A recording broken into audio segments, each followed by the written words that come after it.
infecciones bacterianas, ¿no? Entonces, es probable que luego se haya agregado una infección bacteriana y por eso que vuelve a ser fiebre. Empeora el esfuerzo respiratorio y el niño ya llega a emergencia. Entonces, con esta historia de casi una semana ya de enfermedad, ya no vamos a sospechar que sea otro proceso viral que se haya sobreagregado, que puede ser, pero estamos en la obligación de descartar que se haya asociado neumonía sobre el terreno de un paciente asmático. Muy bien, entonces vamos al examen físico. Ya, las funciones biológicas, ¿no? Está el apetito conservado, la sed aumentada, orina normal, deposiciones normales, el sueño está interrumpido por la tos porque hemos visto que el asma bronquial presenta tos a predominio nocturno, ¿no? Y como hábitos nocivos, ingiere chocolates y comida chatarra en exceso.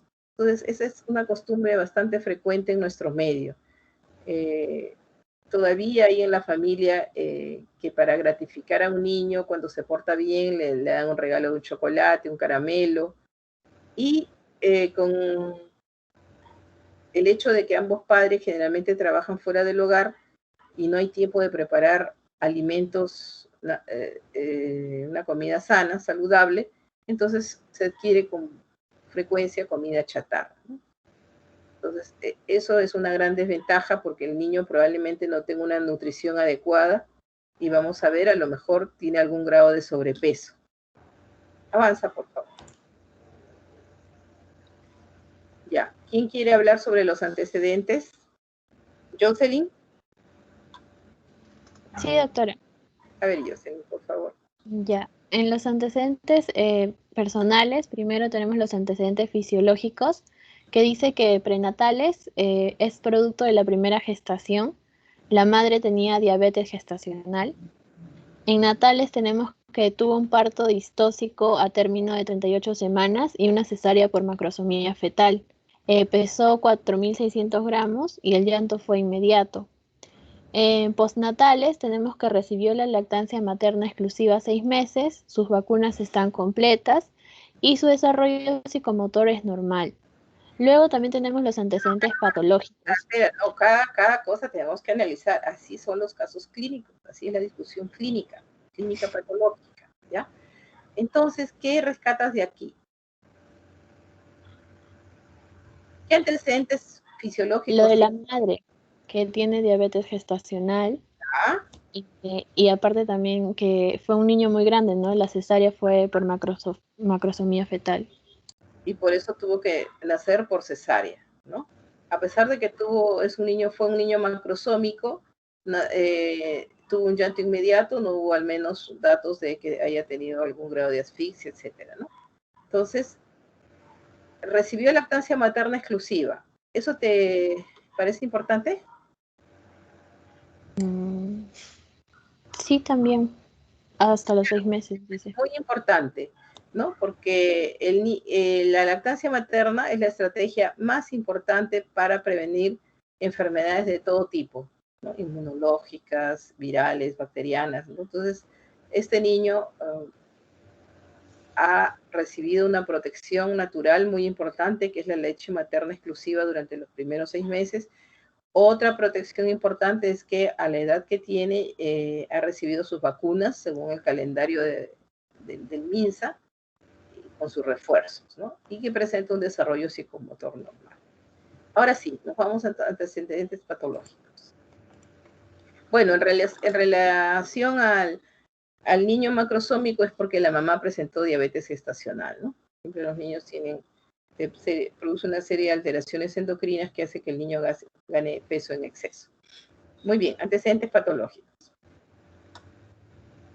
Ya, dice que es hospitalizado por bronquiolitis a los 7 meses y duró durante una semana.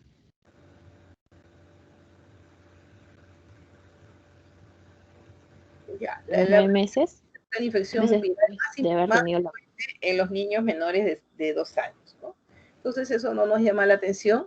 El niño ha tenido bronquiolitis. La bronquiolitis también se presenta con sibilancias. Pero aquí la diferencia es que lo que predomina es una infección viral, generalmente por el virus sincitial respiratorio, que va a producir un edema de la mucosa, un proceso inflamatorio a nivel de la mucosa, y el niño, esto se traduce por sibilancias, ¿ya? Eso no quiere decir que el niño ha hecho una primera crisis no, les puse adrede, porque no hay relación con la infección por bronquiolitis y que el niño sea asmático. La bronquiolitis puede presentarla hasta en 2 oportunidades en el lapso de los 2 primeros años.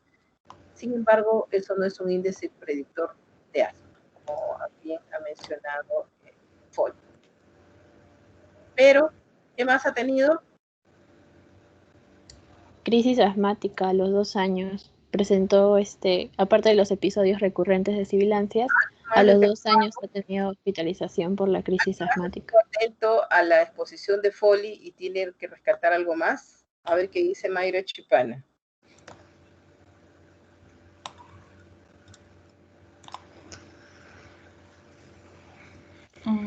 Bueno, con respecto a lo de las hospitalizaciones y las crisis asmáticas. A ver, Foley dijo que uno de los criterios mayores es que el niño haya presentado, del índice predictor de asma, es que presente eczema tópico. El eczema tópico es lo mismo que dermatitis atópica, ¿no? No les quise poner porque como se supone que ustedes han ido a estudiar, a analizar el caso, pero la dermatitis atópica es lo mismo que eczema tópico, ¿ya? Entonces, claro, es un criterio mayor, un índice predictor de asma, ¿ya? Y también el hecho que haya tenido episodios recurrentes de sibilancias, ¿ese qué criterio es mayor o menor? Sí, es mayor. Entonces ha tenido episodios recurrentes de sibilancias, dermatitis atópica, o sea que este niño tenía un índice predictor elevado para desarrollar asma bronquial. Y luego ha presentado episodios de crisis asmática previa, ¿no? 2 episodios. Diciendo, bueno, me olvidé poner, pero era 2 episodios. O sea, esta sería su tercera crisis. Por eso es que la mamá, eso lo ponemos ahí para decir que la mamá ya ha sido educada con el manejo, la prevención de una nueva crisis y el manejo ambulatorio en el domicilio, ¿ya?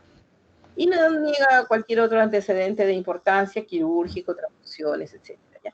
Entonces, por eso es que nosotros tenemos que acostumbrarlos a ustedes a que hagan un análisis exhaustivo de la historia clínica. No es cuestión de decir, llega el niño con asma y lo vamos a nebulizar, ¿no? Eso, claro, ya está en la mente, porque ese es el plan de trabajo. Pero no nos olvidemos que hay que hacer un análisis exhaustivo de la historia clínica. A veces cuando el niño llega a emergencia, es probable que no nos podamos detener a hacer una historia, pero esta historia ya se hace en piso, así bastante detallada, ¿ya? Muy bien, entonces seguimos. Doctora, una pregunta sí. Con respecto a lo anterior.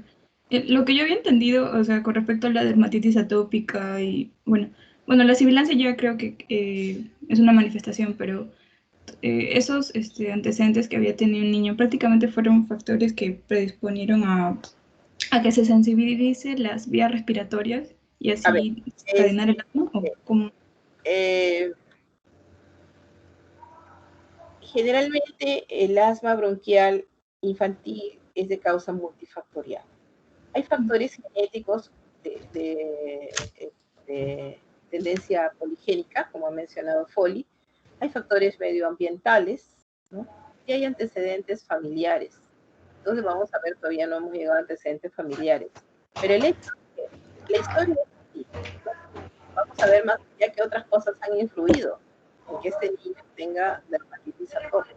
Entonces, si ustedes han visto el caso, el papá o la mamá creo que eran alérgicos. Ahí hay una predisposición genética. Mucho chocolate. Bueno, claro, me imagino que al primer año no, pero todavía a los 9 meses ya presentó dermatitis atópica.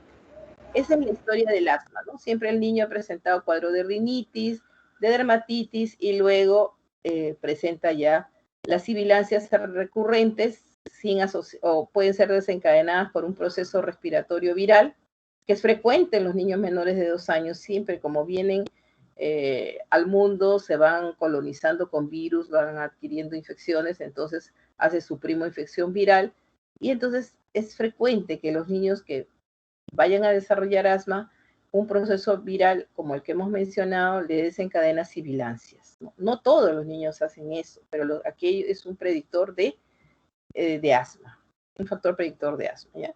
Y bueno, pasamos. Ya, la medicación habitual, a ver, ¿quién le corresponde leer esto? Doctora, soy Rosario Casas, la delegada me dijo que me había llamado, pero justo se me había ido mi internet porque está un poco inestable. ¿Puedo continuar con la medicación? ¿Cómo no? Claro. Ya. Bueno, la medicación que recibe el niño utiliza salbutamol, 2 PAF, es esporádico y se administra vía inhalatoria. Y este fármaco se le viene administrando desde los 2 años y medio. También se utiliza la fluticasona, que también es esporádico. También se administra por vía inhalatoria, al igual que el bromuro de hipatropio, igual es esporádico y su administración es vía inhalatoria. Ya, está bien.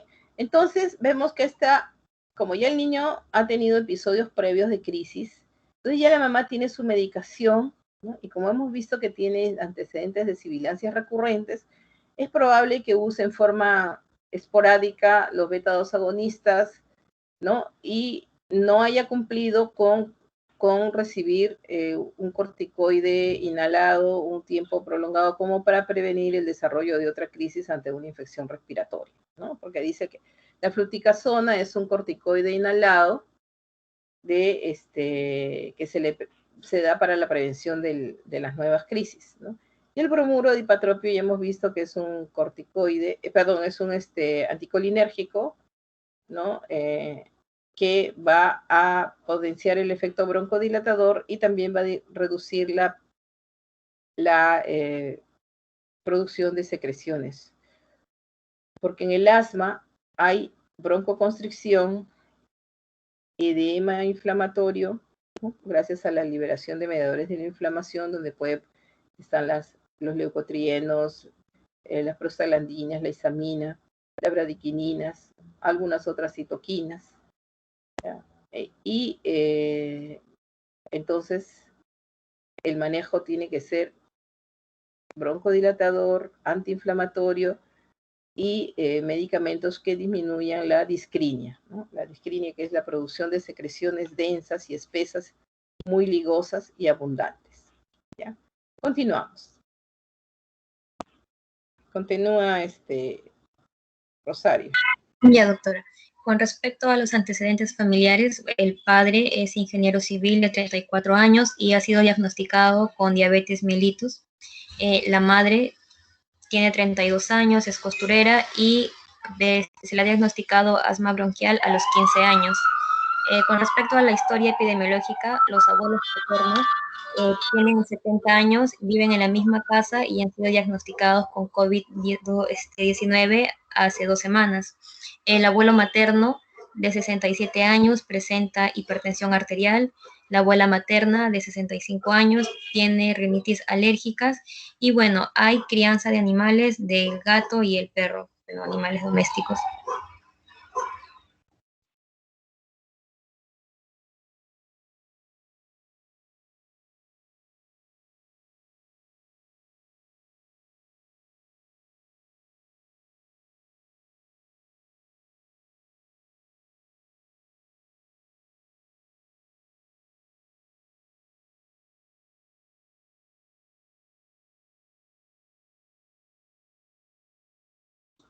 Ya, sigan más adelante, disculpen. Ya, doctora. Siguiente. No, ahí nomás. Ya, perdón. Es importante, acá tenemos muchas cosas importantes. El niño come comida chatarra, entonces come chocolate. Si el papá tiene diabetes, o sea, tiene un riesgo genético de desarrollar diabetes aparte del asma. La mamá es costurera, quiere decir que tiene mucha, ¿no? En su casa. Entonces, tiene hilos, tiene bastantes telas, ¿no? Ese es un ambiente, como dijo Eduardo, creo, es un ambiente contaminado la casa, ¿no? Y otro criterio importante como índice predictor de asma es que ha desarrollado asma bronquial a los 15 años, ¿no? Ya. Después, los abuelos paternos han tenido COVID 2 semanas antes, en el mes de noviembre. ¿Eso es importante, sí o no? Sí. Ya, ¿por qué?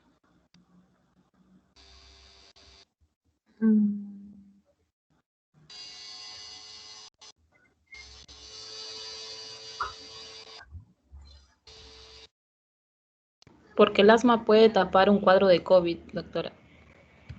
Ya, o sea, todos estamos en riesgo, ¿no? De contraer la infección por el virus del COVID, el SARS-CoV-2, ¿no? Entonces, si este niño vuelve a hacer un proceso febril, ¿no? Y justamente 2 semanas atrás, y el niño llega a emergencia con un cuadro febril, es importante porque hay que hacerle su prueba antigénica, tomarle su hisopado nasofaringeo, porque viven en la misma casa, o sea que hay que tomarles la prueba de COVID, ¿no? Y puede ser una neumonía COVID, obviamente, ¿no?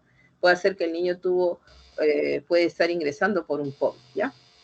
Ahora, la abuela materna, o sea, la mamá de la señora que tiene asma, la abuela del niño, también tiene rinitis alérgica, ¿no? Entonces, ahí son los factores, ¿no? Hay constitución heredo familiar de atopía.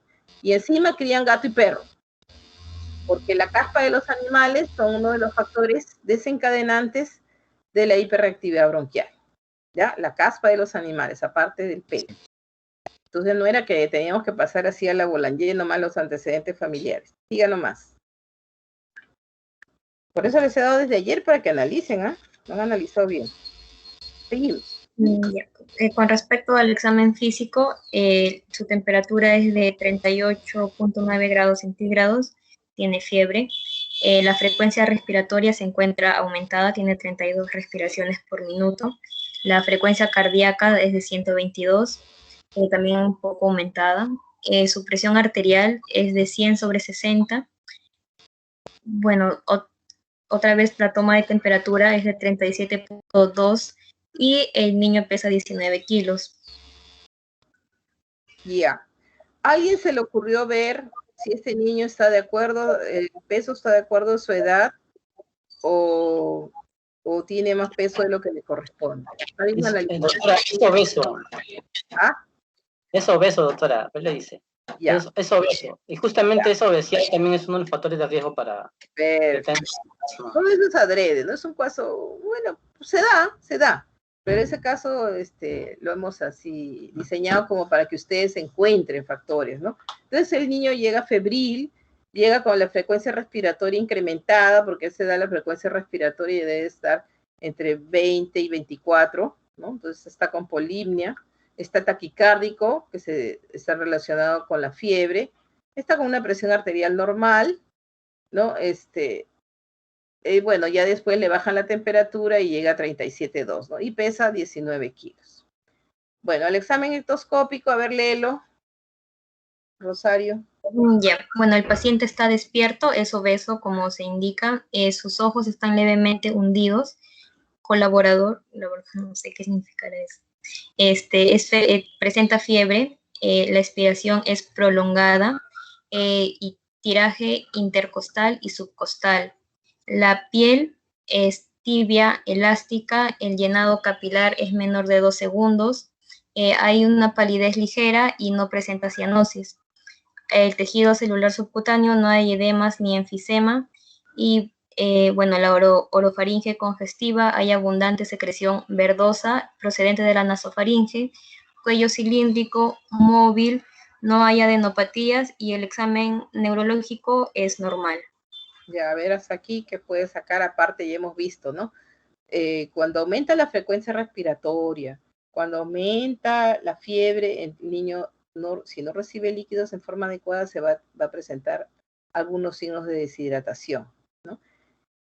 El asma, como sabemos que al inicio se prolonga el tiempo expiratorio, entonces dice acá que lleva con expiración prolongada y comienza a utilizar la musculatura accesoria. Entonces, por eso es que tiene tiraje intercostal y subcostal. Está usando los músculos respiratorios abdominales y torácicos inferiores, ¿no?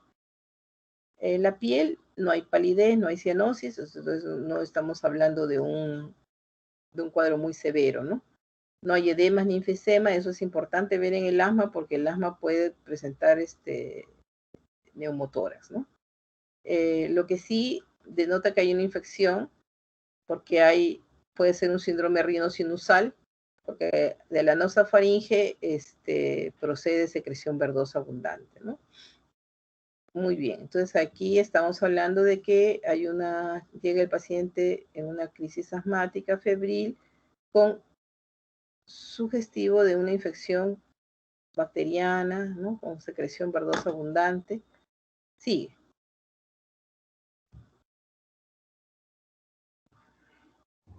Ya, con respecto al examen de tórax, en la inspección, el tórax es simétrico, móvil, no hay presencia de cicatrices, tiraje subcostal e intercostal. A la palpación, la respiración es normal y la amplexación se encuentra disminuida. A la percusión, timpánico en ambos campos pulmonares y la matidez es conservada en el área cardíaca. A la auscultación, el murmullo vesicular está presente en ambos campos pulmonares, roncantes difusos en ambos campos pulmonares y hay presencia de sibilancias en ambos campos pulmonares, inspiratorios y expiratorios. Ya, entonces aquí vemos que a la inspección ya encontramos, ¿no?, la presencia de tirajes, todavía hay una movilidad adecuada. En la palpación encontramos que la ampliación está disminuida, o sea, todo el examen de tórax está alterado, ¿no?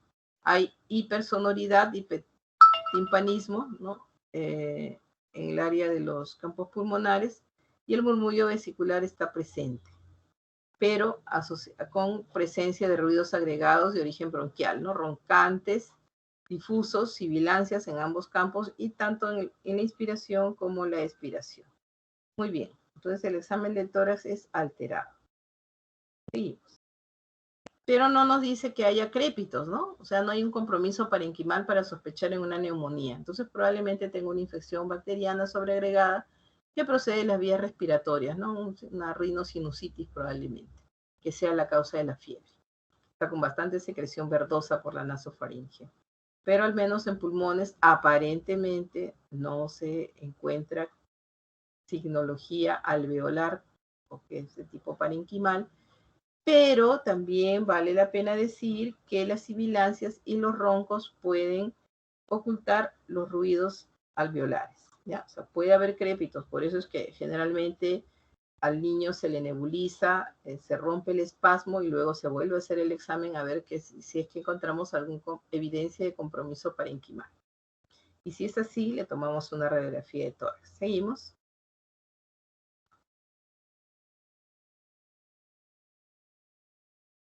Ya, el examen cardiovascular es normal. Seguimos.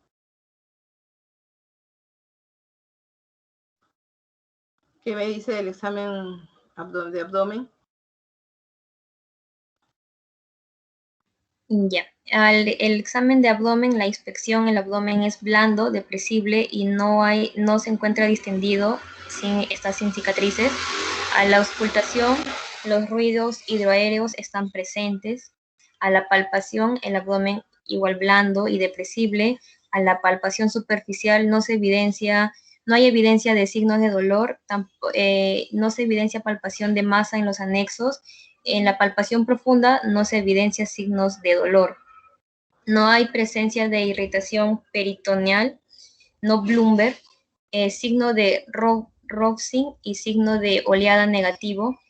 Y los puntos dolorosos es McBurney, Lange y Morris, ausentes, y a la percusión, timpanismo abdominal en los cuadrantes, sin dolor al momento de la percusión. Ya, o sea, el examen de abdomen también es normal. Sí. Ahora sí. Entonces, ¿qué diagnóstico se va a plantear aquí? Antes de hacer los exámenes auxiliares, hacemos un planteamiento diagnóstico, ¿no? El niño entonces ha llegado con una infección respiratoria, probablemente bacteriana, y también una crisis asmática, ¿no? Que de repente ya la podemos catalogar de estatus asmático porque ya el niño sale de una crisis y vuelve a entrar a otra, ¿no? Entonces ya me imagino que ustedes han definido lo que es el estatus asmático.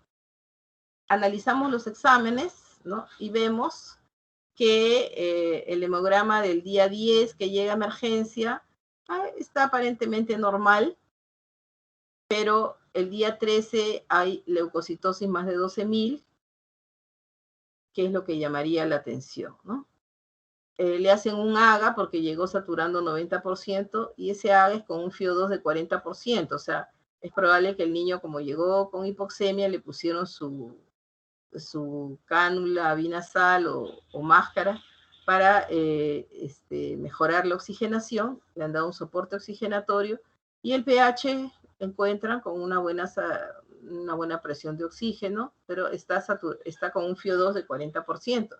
El aire ambiental a nosotros nos da un FIO2 de 21%, ¿no? Entonces aquí estamos tratando de mejorar la oxigenación con algún dispositivo que nos brinde, que puede ser por cánula binasal, o una vez que le llega el paciente, lo nebulizan y si desatura, le tienen que poner oxígeno, ¿no? Y el examen, la glucosa está en el límite, miren que el antecedente del papá, pero también podemos explicarlo que durante el estrés se liberan las hormonas precisamente del estrés. Una de esas son los corticoides que van a dar la glicemia aumentada, ¿no? Todo lo demás está dentro del rango normal, la PCR está incrementada, ¿no? En 2.2, lo normal es hasta 0.5. Y después, el día 13 está en 139, ¿no? Entonces ahí tenemos que ver, es como el niño es obeso, tenemos que dar todas las medidas, las recomendaciones para que el niño no desarrolle diabetes tipo 2 en la infancia. Tiene todos los factores de riesgo, ¿no? Papá diabético, el niño come mucha comida chatarra, muchos dulces, y con el estrés hace hiperglicemias. ¿Ya? ¿Seguimos? Doctora, una pregunta. No sé quién primero. Ya, yo quería hacerle una pregunta sobre el cuadro anterior, sobre ese cuadro. Normalmente en el tipo en el asma deberíamos, no sé, tener los eosinófilos aumentados, pero no todos tienen. No todos tienen. Eso no significa que no sea un chico atópico. No todo, o sea, todo no es del libro. Hay cosas acá con intención. Está bien que preguntes, ¿no? Está bien, solo me sorprendió porque yo también estaba revisando esto y yo había revisado que decía que tenía que los eosinófilos se habían aumentado, pero cero, dije, se borró los datos. Generalmente hay eosinofilia, ¿no? Pero no todos tienen, pues. ¿Ya? Seguimos. Hace bastante calor hoy día. Ponga la siguiente. Ya, ¿qué vemos en esta radiografía? ¿A quién le toca radiografía? ¿Puedo hablar, doctora? Sí, claro.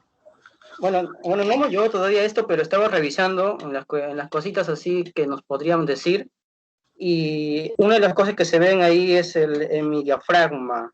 Normalmente es curvo, y en ese caso no está, bueno, está siendo un poco aplanado, ¿no? Entonces ahí viene un problema que podríamos hablar. Y otra cosa también es la radiopacidad en la base de los pulmones, que está,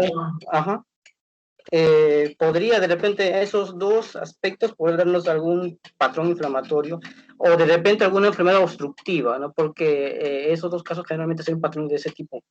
Otra cosa, en el caso del asma, también en algunos casos se ve un aumento del volumen, ¿no? Pero ahí viendo las costillas no podemos ver eso. Bueno, yo no lo veo, o no sé mucho tampoco, digamos, pero por ahí puedo decir eso. Siempre vemos las placas de afuera hacia adentro, ¿no? Aquí sí vemos, como tú dices, descenso de los semidiafragmas y tendencia a horizontalización de los semidiafragmas, ¿no? Pero vemos zonas de hiperareación con bastante acentuación de la trama bronquial, ¿no? Bastante acentuación.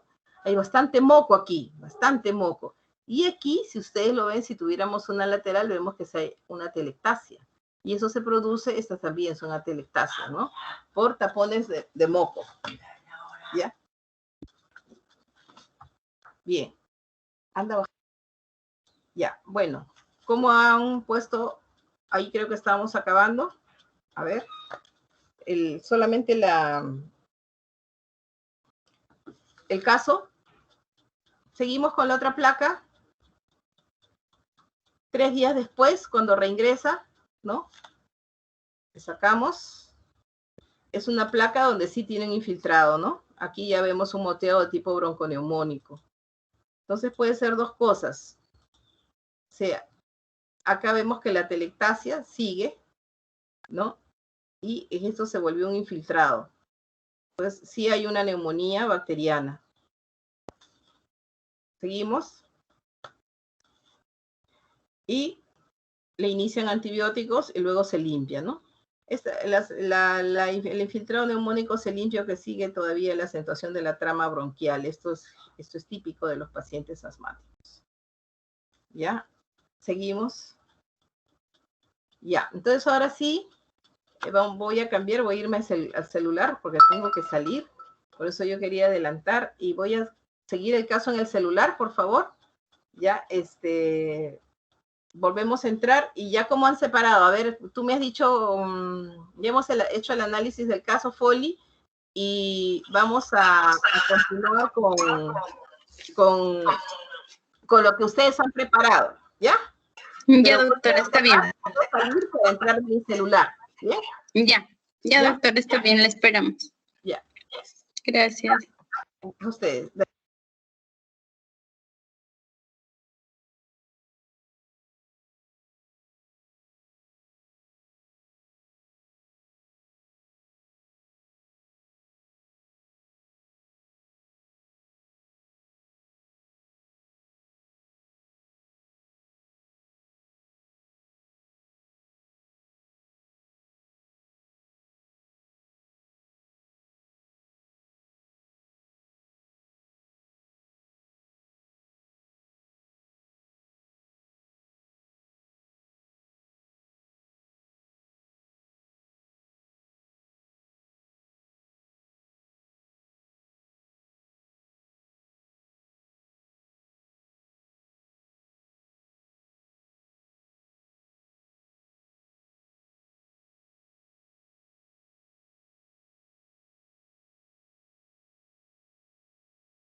Folly,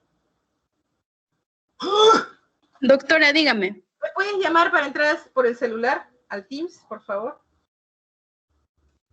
Hay una forma, ¿no? En que podemos entrar al Teams a través del celular, ¿no? Sí, doctora, sí. Ahorita la llamo. Ya, para luego cerrar esto.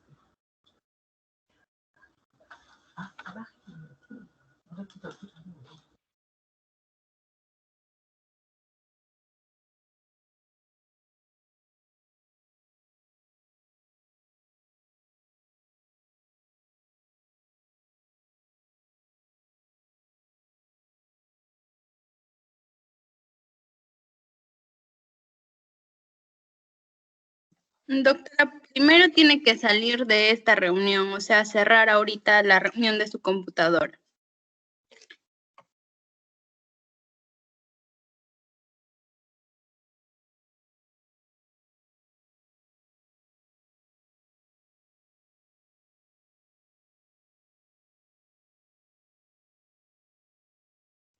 Ya, gracias.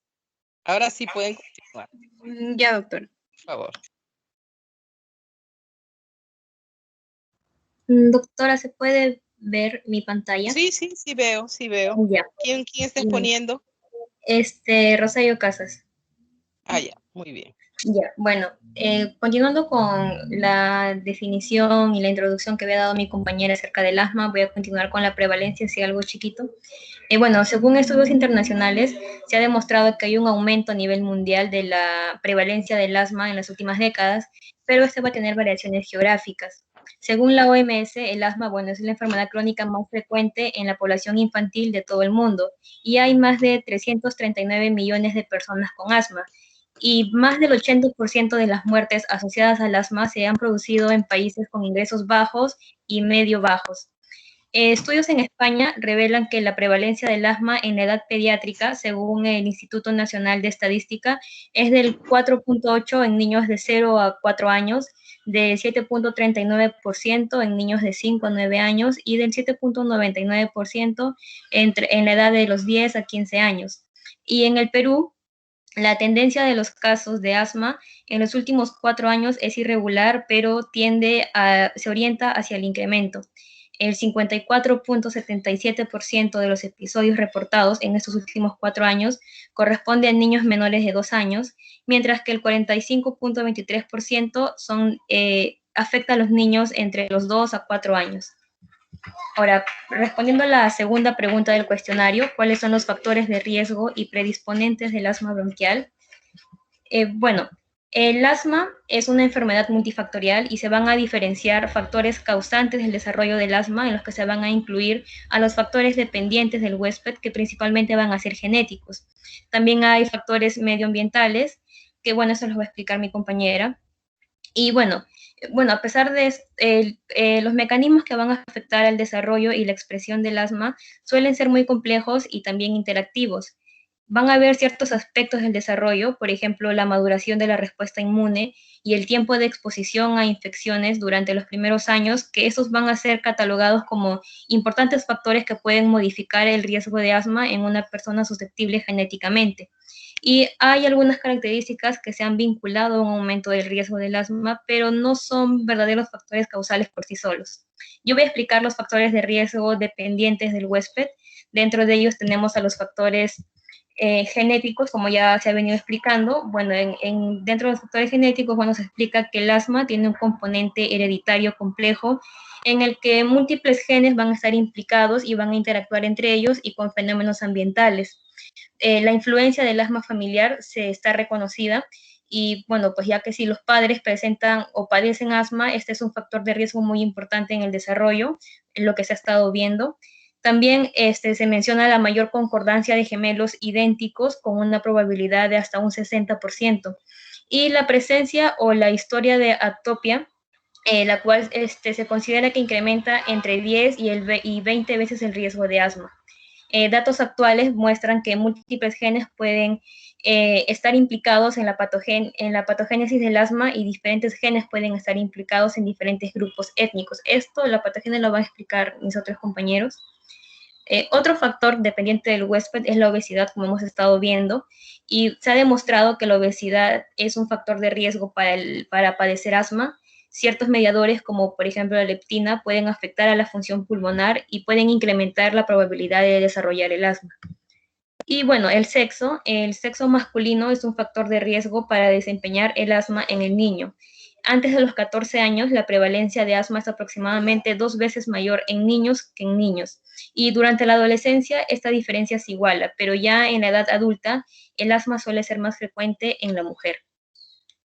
Bueno, mi compañera va a continuar explicando acerca de los factores desencadenantes en los que se incluyen los factores medioambientales. Gracias.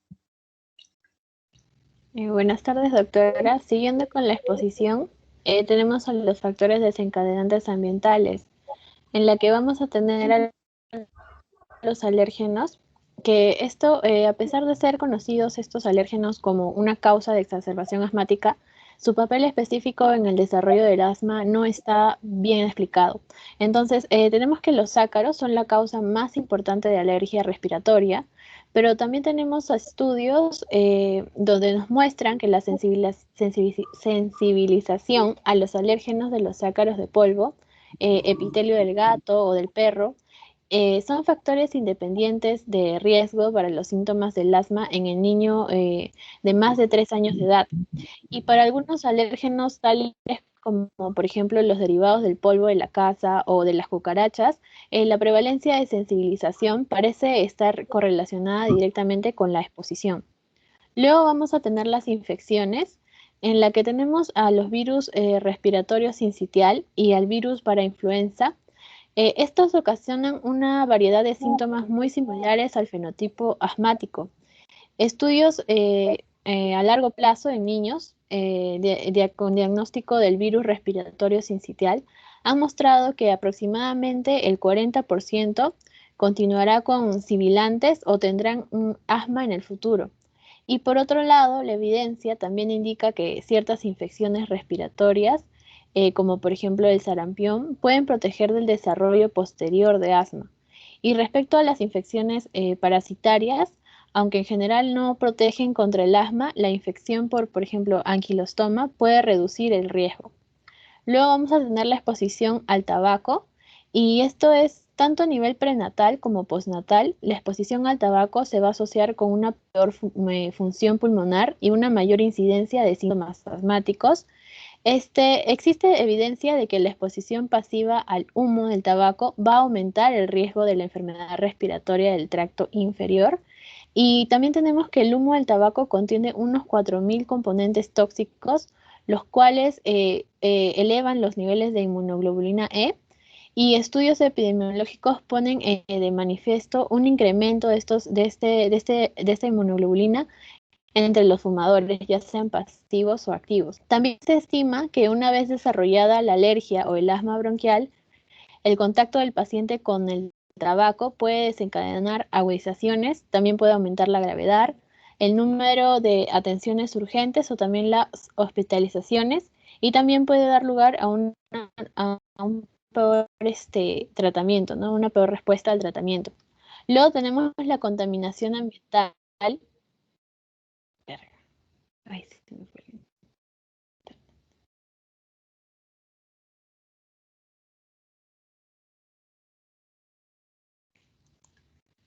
Ya, se me fue el internet. Entre la contaminación ambiental y doméstica tenemos que las condiciones ambientales son importantes para determinar el impacto y posible desarrollo de asma. Tenemos los factores como por ejemplo la temperatura, la humedad y la presión atmosférica, también como los contaminantes del mismo aire, van a interactuar para influir en la presentación del asma. Tenemos que también en los últimos años los contaminantes del aire más estudiados han sido material de partículas como por ejemplo el dióxido de nitrógeno, el dióxido de azufre y el ozono. Esto muestra una asociación entre su presencia en el aire y la incidencia del asma. Siguiente, por favor.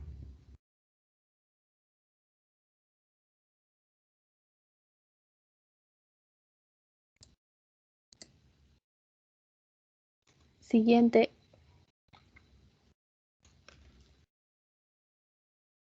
Ya, ahora tenemos el clima, Este puede actuar como un desencadenante de los síntomas de asma y alergia en condiciones donde hay mucha humedad o también mientras se produce una tormenta. Aquí suele pasar que los granos del polen pueden sufrir una ruptura osmótica y así pueden liberar su contenido y este contenido se hace respirable. Entonces, por tanto, las personas afectadas de alergia al polen deberían tomar precauciones durante una tormenta. La humedad relativa también es un factor de riesgo de asma agudo y es inducido probablemente a través de las esporas del hongo. También tenemos la dieta, que en los niños alimentados con fórmula artificial a base de leche de vaca o de proteínas de soya, tienen una mayor incidencia de sibilantes y de síntomas de alergia en el periodo de lactancia, comparado con otros alimentos de la lactancia materna, por ejemplo. Y hay estudios que tienen datos sobre las características de la dieta occidental, en donde nos dice que el aumento del consumo de alimentos procesados y la reducción de antioxidantes, el incremento de ácidos grasos en omega 6 poliinsaturados, como por ejemplo se encuentra en la margarina y el aceite vegetal, y también una disminución de ácidos grasos omega 3 poliinsaturados que están presentes en el pescado, de la ingesta ha contribuido al aumento del asma y también a enfermedades atópicas observadas en algunos países. Y por último tenemos los factores implicados en las exacerbaciones, las crisis asmáticas están provocadas con mayor frecuencia por los alérgenos, como ya sabemos, pero también influyen en el ejercicio físico, por ejemplo, las infecciones víricas, el aire frío y los gases irritantes también. Eso sería todo.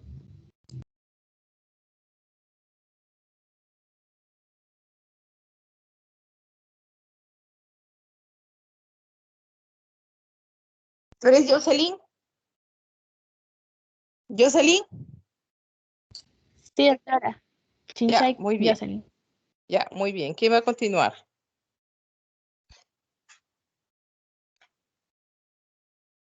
Le tocaría al grupo de Rosa.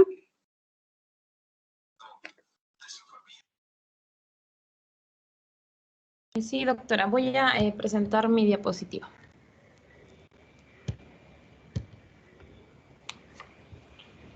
¿Sí se visualiza? Disculpen. No, aún no. Ya, ahora sí se ve. Ya se visualiza, ya se visualiza. Ya. Bueno, acá vamos a detallar lo que es la etiopatogenia y la fisiopatología del asma bronquial. Principalmente nosotros vamos a hablar de esta clasificación que le denominan T2 alto o también llamada asma atópica, que principalmente pues es a niños y a jóvenes, ¿no? Y los antecedentes familiares también se enfocan bastante aquí, ya que ellos vienen por herencia familiar, uno de los motivos.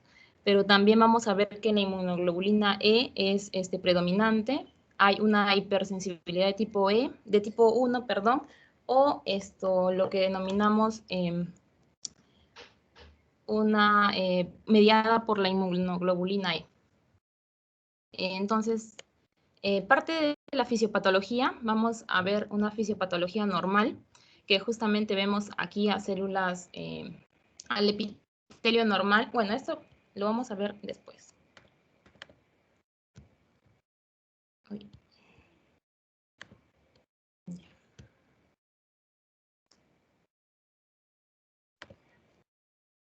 Esta parte. Vamos a ver que nosotros en la mucosa respiratoria va a presentarse un cuerpo extraño a la que le vamos a llamar un antígeno. En este caso, la imagen hace referencia al polen, pero sabemos que los alergenos o antígenos en este caso pueden ser ácaros, sus proteínas, ¿no? de este animal, que principalmente es la proteína DER23. También pueden ser cucarachas, pueden ser animales como el pelo o la caspa que ya se mencionó. También puede ser el polen, el polvo, los hongos, infecciones, tanto como virus, como el sincitial respiratorio o la influenza, ¿no? Entonces, en nuestra vía respiratoria se presenta este antígeno. Lo principal, lo que nosotros vamos a nuestra primera barrera, va a ser lo que son las uniones intercelulares, las que nosotros presentamos, ¿no? Las ocludinas, las clausidinas. Entonces, estas uniones intercelulares van a ser las que nos ayuden. Pero se ha visto en estudios que hay una menor expresión en pacientes que tienen asma de estas proteínas. Ya, luego de pasar esta barrera, esta primera barrera, el antígeno se va a encontrar con la célula dendrítica. Esta célula dendrítica es la que va a sintetizar proteínas. Una de ellas es la alarmina. Esta alarmina va a atraer linfocitos T0. Estos linfocitos,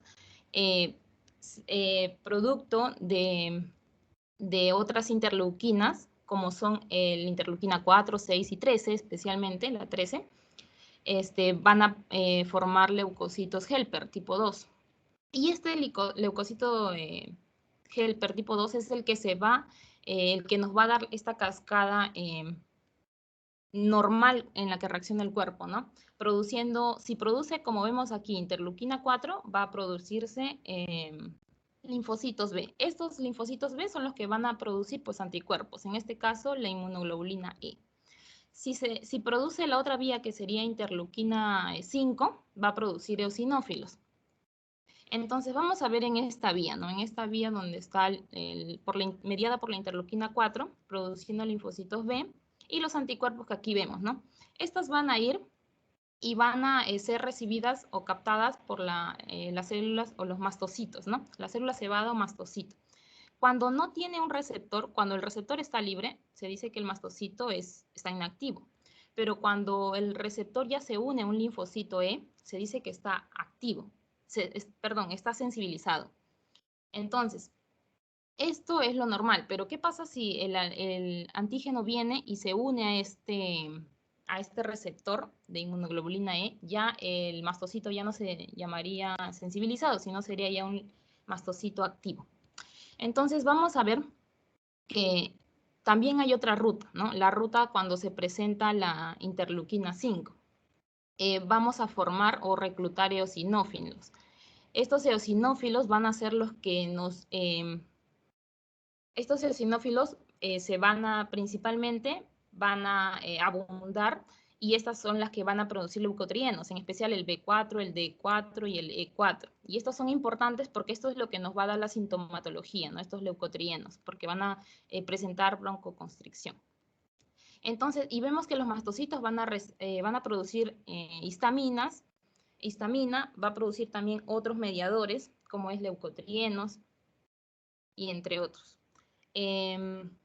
Entonces, y una cosa importante también acá es que también hay una célula que se llama la célula linfoide innata, tipo 2, esta también produce interleuquina 13, entonces esta también va a estimular al linfocito helper y también va a producir a la vez moco. Entonces, vemos este caso, que es lo normal, ¿no?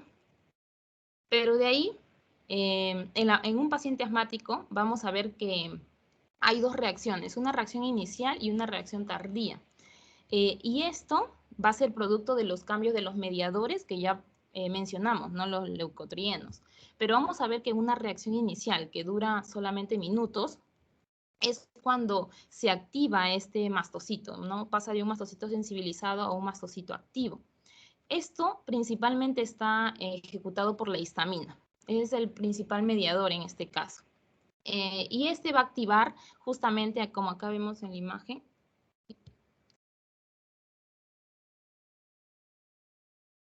este principalmente va a activar los nervios vagales que vemos en la parte inferior, los nervios vagales eferentes. Este nervio vagal eferente es parte del sistema nervioso parasimpático. Este es el que va a estimular al músculo liso y va a producirse una broncoconstricción del mismo.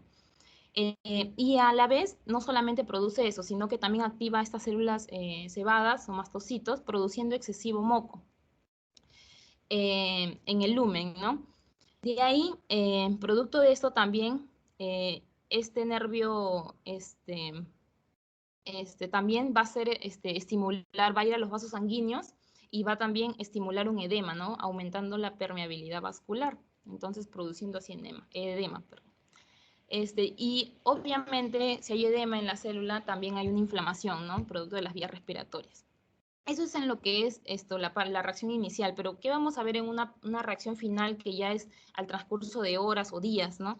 ¿Qué pasa? Que ya no solamente la célula K predominante en la reacción inicial vemos que son los mastocitos principalmente, pero vamos a ver que en la reacción tardía ya no es los mastocitos, sino son la parte de los eosinófilos, basófilos y neutrófilos. Hay un aumento de una celularidad. Pero vamos a ver aquí que principalmente hay un reclutamiento de células inflamatorias, ¿no? Hay bastantes interleuquinas, hay bastantes otros mediadores que se están surgiendo, ¿no? Y estas van a producir al músculo liso mayor broncoconstricción. Principalmente el eosinófilo que va a trabajar con el leucotrieno B4. Ese es el que más presenta. Este es el que va a estimular a que se recluten más células, ¿no? Entonces, la celularidad aumenta. Vamos a ver que el organismo va, principalmente los eosinófilos, producen la proteína catiónica o la proteína básica mayor. Estas van a interactuar a nivel del epitelio respiratorio, produciendo así queriéndose arreglar o regenerar.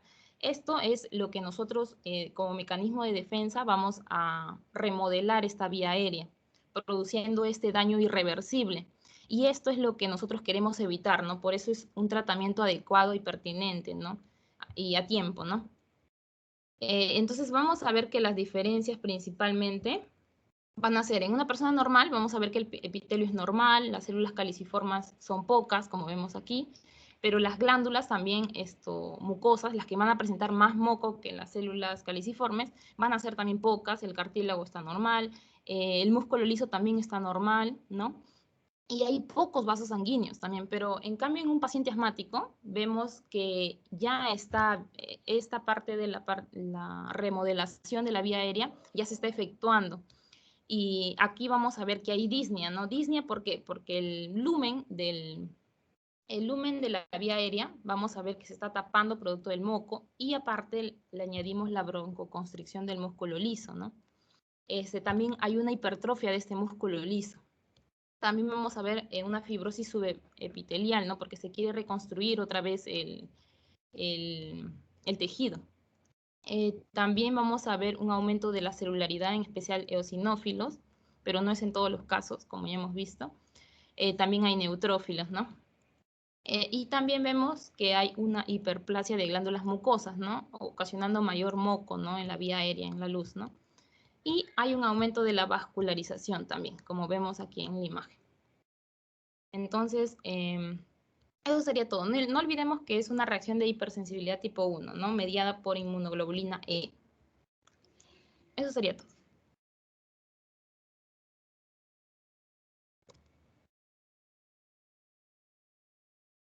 Ahora mi compañera Carazas va a explicar parte de lo que es los antecedentes familiares.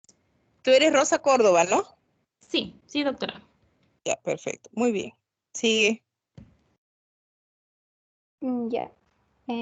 Bueno, en realidad lo que voy a explicar ya se ha explicado porque era parte del análisis ya del caso, que era identificar cuáles son los antecedentes personales y familiares ya, del pero paciente. ya lo hemos hecho y ya está muy bien porque justo tú has participado en eso. Sí, justo había Ya, resaltado está muy bien, las ya partes tienes más tu nota de importantes. esa parte, ¿eh? Está bien. Ya, doctora.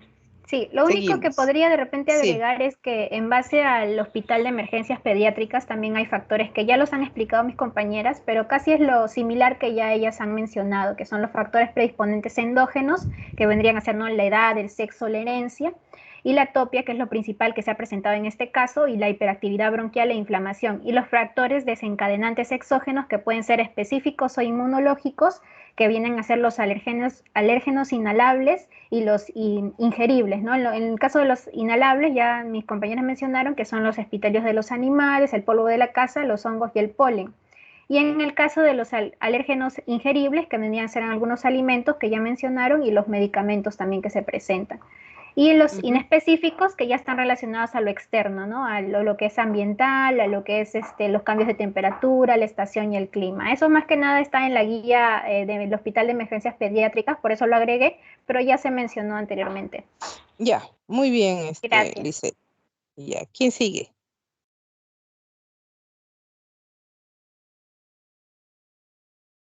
¿Quién va a continuar? ¿Seguiría el grupo de Campuzano, doctora? O sea, en este grupo ha estado Lisette y Rosa, nada más. Sí, son 2 grupos de 3 y 2 grupos de 2. Ya, perfecto. Ahora, ¿qué grupo sigue? Yo, doctora, soy Campuzano. A mí me tocó responder sobre la pregunta que hacía, ¿cuál es el diagnóstico de Campuzano, doctora? Orestes. Ya, Orestes. ya, perfecto. Ajá, Orestes Eduardo Campuzano, ahí está mi nombre. Ya. A mí me tocó la parte de cuál es el diagnóstico del paciente y para eso, bueno, básicamente ya casi todo lo hemos revisado porque tenía que analizar toda la historia clínica, ¿no? Muy bien. Un resumen súper rápido, pero ya lo hemos hecho igual. No sé si está bien. A ver. Y la otra parte era el cuadro. Y ahí lo voy a presentar, a ver.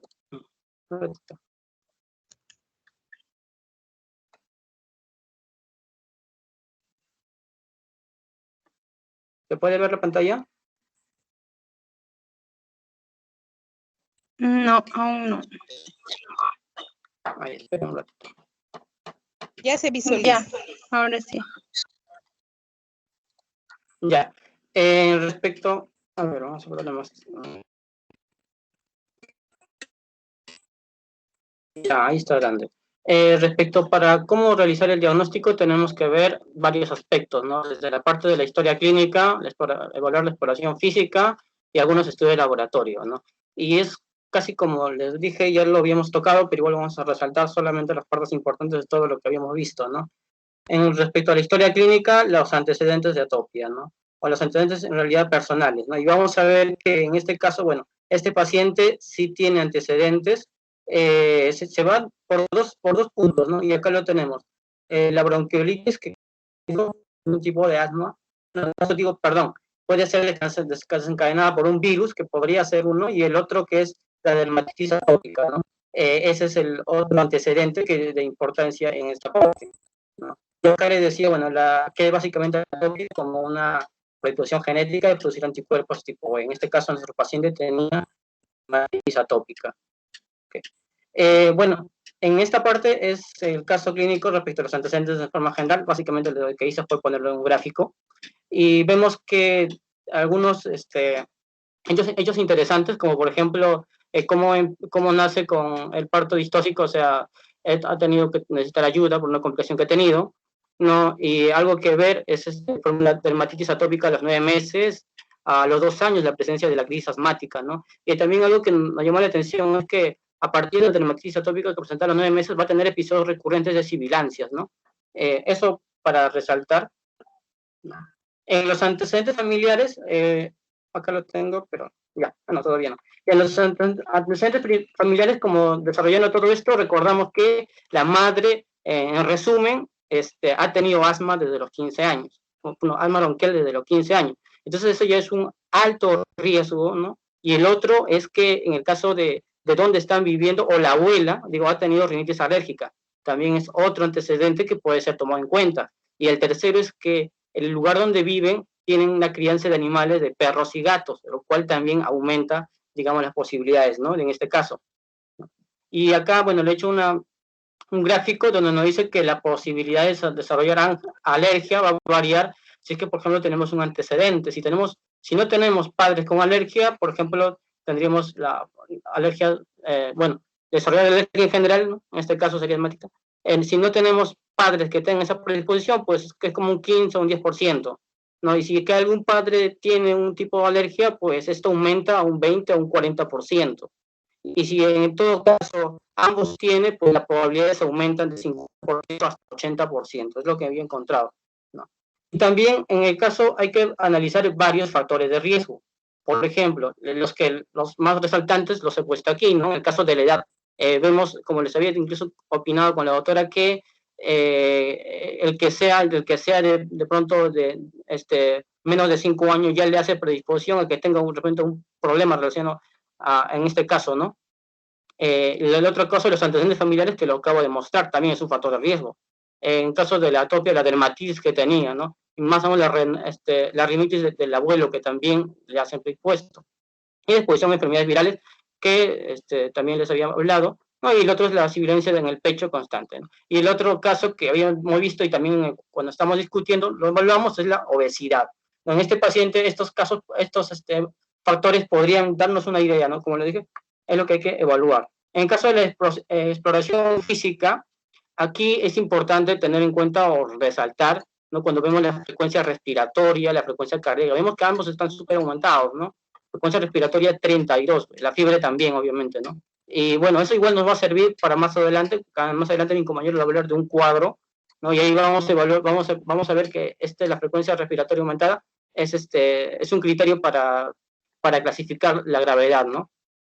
Después de esta parte también es importante ver el peso, digo, igual como el tiraje intercostal y subcostal, porque también sigue siendo es un criterio también para evaluar, ¿no? El tiraje intercostal y subcostal. Y además de eso, la presencia o no de cianosis, ¿no? También es un criterio. Igual acá vemos que en este caso no tiene, ¿no? En el examen de tórax, ¿no? Igual acá resaltamos la parte del tiraje subcostal e intercostal, ¿no? El resto ya lo habíamos evaluado, y la última parte, ¿no? Que sí nos importa, que son los roscantes difusos en ambos campos pulmonares, ¿no? La sibilancia y algo así, o sea, algo que hay que tener en cuenta, que se dan tanto en proceso inspiratorio como en expiratorio, ¿no? Porque vamos a ver al final que tenemos un cuadro donde si se dan solo en procesos inspiratorios o si se dan en ambos, ¿no? En este caso están en ambos, y el puntaje es más, obviamente, cuando lo vemos.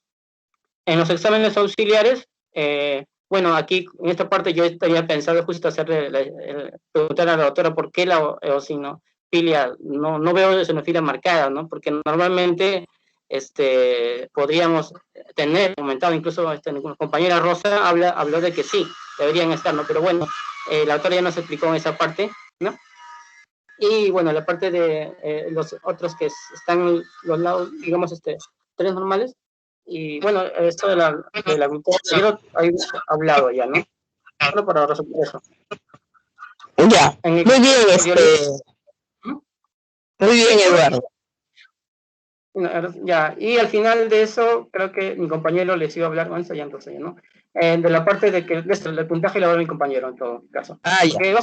Lo que ya lo hemos visto, yo le voy a hacer un resumen de eso. Sí, mi compañero va a hablar otra cosa.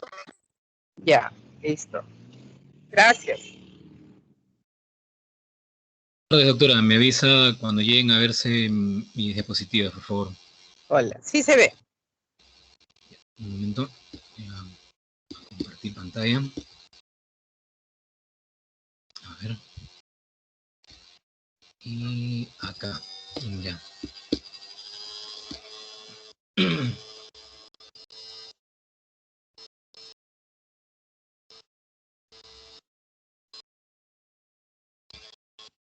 A ver.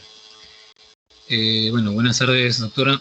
Para poder continuar con esta parte de la exposición, la cual venía a ser el análisis del caso clínico. Buenas tardes. El análisis del caso clínico. Bueno, en la primera parte mi compañero ha tratado de dar todos los puntos que encontramos. Sebastián, si pudieras hablar un poquito más fuerte, por favor. A ver, voy a tratar de acercarme más al micrófono. Ahora, ¿usted me puede escuchar mejor? Mejor. Ya, ok. Como le comento, el análisis de este caso clínico lo hemos dividido en dos, ¿no? Mi compañero Campuzano ya ha hecho el mostrar, ¿no?, todas las partes que se han hallado en este caso clínico.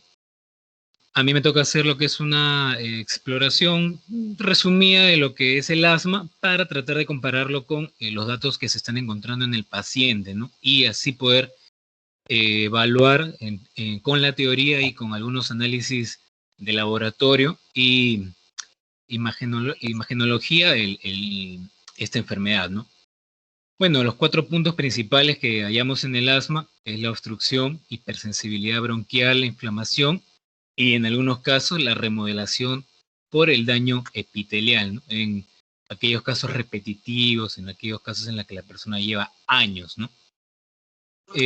Algunos factores, el factor genético de hipersensibilidad e hiperexpresión de la inmunoglobulina E, ¿no? Ya se ha hablado, mediado por los mastocitos, ¿no? Ay, hijo, la plata está llevando, ¿no? No le pasa. Acá no queremos cambiar el...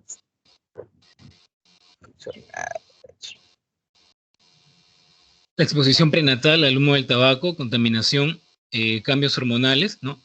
Cuando la primera menstruación en la mujer se da antes de los 11.5 años, o en una incidencia mayor en aquellas en las mujeres en la etapa premenopáusica, y la caspa de mascotas, ¿no? Entre otros tantos, de los cuales podemos obtener de que el paciente presenta una madre con asma bronquial, diagnosticado a los 15 años, por lo tanto hay un factor genético, una predisposición familiar, es costurera, por lo cual hay un ambiente que está contaminado, por así decirlo, hay una exposición a un alergeno, el cual vienen a ser pues las pelusas, el algodón, ¿no? En el caso, bueno, que la costura, aparte a qué otro tipo de manufactura se dedicará, ¿no? En el caso de, bueno, hay gato y perro, lo cual nos hace evidencia la presencia de caspa de mascotas y la obesidad, ¿no? Dentro de, bueno, del asma vemos que hay una respuesta de los linfocitos T4, especialmente el tipo 2, helper 2, que estimulan los linfocitos B para que empiece a haber una hipercelularidad de las células plasmáticas, crecimiento de mastocitos, hay histamina, lo que hace la vasoconstricción, ¿no? Como sabemos, la vasoconstricción con la broncoconstricción se ve mediada por la histamina, la respuesta del músculo liso, por el sistema nervioso autónomo con la subdivisión del parasimpático, ¿no? Estamos hablando de la colinergia, ¿no? La respuesta ante la colina. El factor de necrosis tumoral y las prostaglandinas de 2, ¿no? Entre varios. Acá, por ejemplo, también hablamos de los leucotrienos con la respuesta del ácido araquidónico. Algo que tenemos que ver aquí es que podemos buscar en la clínica, en el laboratorio, que va a haber una fuerte presencia de neutrófilos en el esputo y que a lo largo de la vida el paciente asmático va a tener una presencia de eosinófilos en el tracto respiratorio, ¿no? Bueno, acá se ha hablado incluso de la clínica ya, ¿no? La clínica, vamos a juntar la clínica del asma con la del paciente, ¿no? La fiebre o la respuesta inflamatoria, la sibilancia, hay un aumento de la frecuencia respiratoria, la disnea, la dificultad para poder respirar, la tos que viene a pronunciarse, viene a darse con mayor intensidad, ya sea en la noche o en la mañana, ¿no? Tenemos en cuenta de que los niveles de cortisol disminuyen a las 4 de la mañana, por lo que se da esta respuesta, ¿no? Mediante avance en la enfermedad, mediante la gravedad de la respuesta inflamatoria, tenemos un ataque inmovilizador, el uso de los músculos accesorios como el esternocleidomastoideo, ¿no? Acá ya podemos ir juntando, ¿no? La fiebre, la tos que progresa exigente en el niño de 3 años, la dificultad respiratoria, los ruidos respiratorios, ¿no? La sibilancia viene a ser un ruido que puede clasificarse entre monosónico y polisónico, ¿no? Sí, monosónico y polisónico, ¿no? Siendo un sonido agudo, como lo mismo dice el nombre, ¿no? Como si fuese un silbido, ¿no? Un sonido agudo,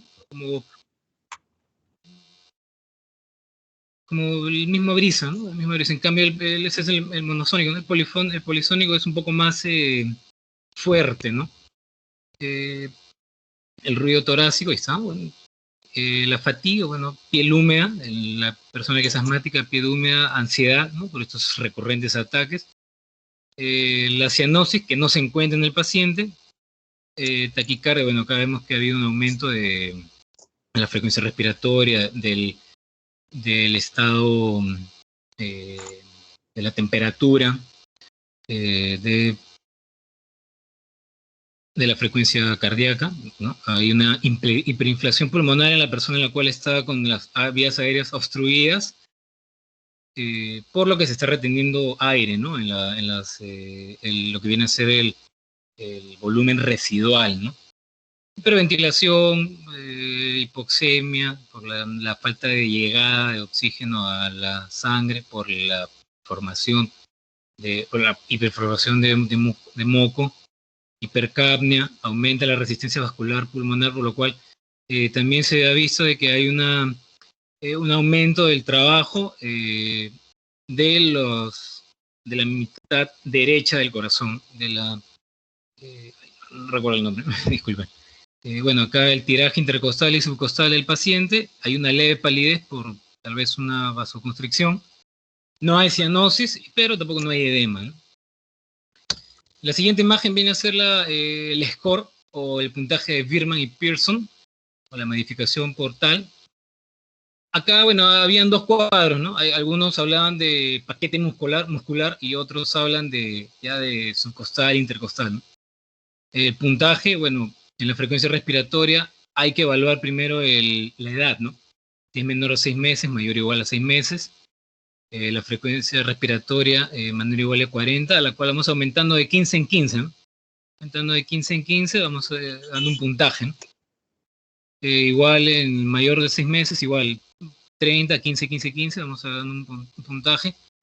La sibilancia, si es que se requiere el uso del estetoscopio para poder auscultar, para poder ver el sonido, o en el caso de que este sea evidente, ¿no?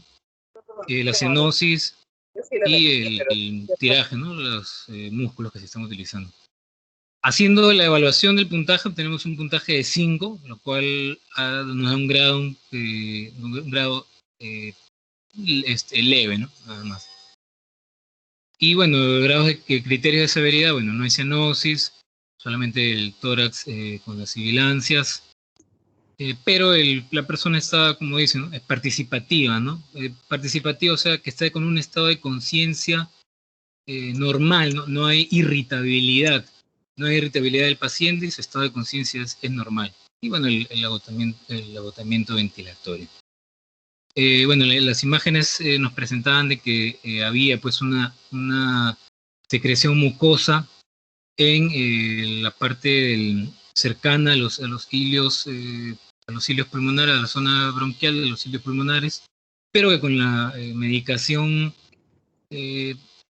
ya había una reducción de esta, ¿no? Eso sería todo de mi parte, doctora. Muchísimas gracias.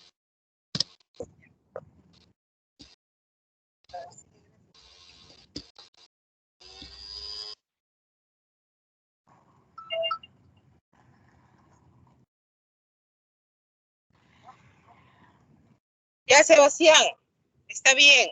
Ahora, ¿quién continúa? Muy bien, está bien tu análisis.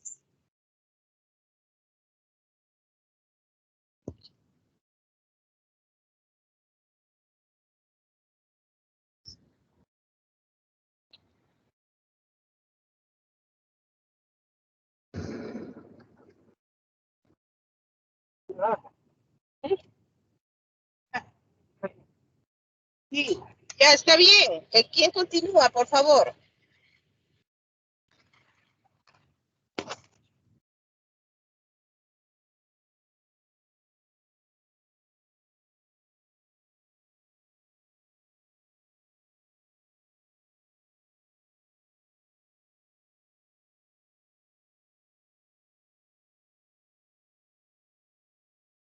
Ya, doctora, un momento.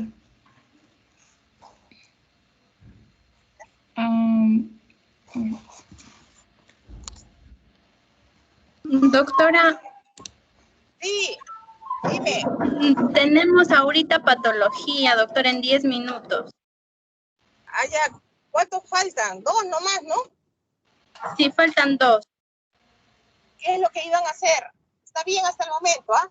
En la parte del tratamiento, doctora. Ah, eso es un poco largo. Entonces, lo dejamos para mañana, después de la teoría. No sé si puedan, doctora. Ya estaría bien en todo caso. O si no, de una vez, en 10 minutos. Rápido, 5 minutos cada uno. Ya no sé si van a terminarlo en 10, en todo caso continuaríamos mañana al finalizar la teoría. Ya, pero entonces dime ahorita, ¿continúan o terminamos acá? Mayra, ¿10 minutos te alcanza o lo haces mañana? Yo creo que mañana. Ya, doctora, dice que mañana. Ya, entonces hacemos clase a las 10 y mañana entonces. ¿Qué será? 15, 20 minutos máximo, ¿no? Sí, me imagino que sí, doctora. Ya, perfecto. Ya, bien, doctora. chicos, para lo de dolor vayan preparándose, que tienen que, vamos a hacer del tipo de dolor postoperatorio, un dolor postendodoncia, un dolor neuropático y un dolor abdominal, ¿ya?